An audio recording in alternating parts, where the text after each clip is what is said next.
So my husband took a new job, and basically I think he went from being a very engaged, positive, happy person who literally wakes up on Monday mornings and is really just happy to go to work and happy to be alive, to being a very isolated, quiet, completely not himself, very removed mentally when he came home.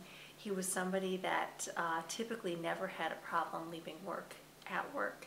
And you could tell he was completely preoccupied by work, to the point where when he was home with us, he was consumed with thoughts about, I think, what it would need to take to get him to the mindset to go back to work the next day. He had become someone that I didn't really feel like I knew anymore. All those really good qualities of him, his openness and his happiness and his positive attitude, were really disintegrating, I would say, right before my eyes. One of the things that I loved most about Tim was his willingness to communicate, and how he would always, if there was something wrong, even the littlest thing, he'd always be the first person to want to address it and then talk about it.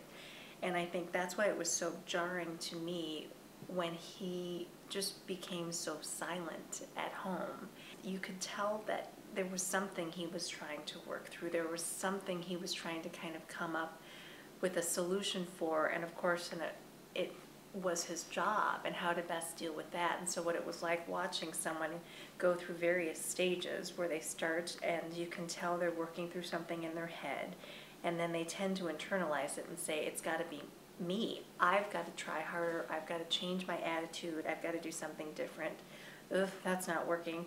And then it's like watching them go through these stages that almost kind of mimic the cycle of grief in some ways, to where it ends up with either anger or acceptance of the situation. And I think Tim finally got to the point where it was, I know I'm not going to accept this situation. There potentially is something I can do to make it better.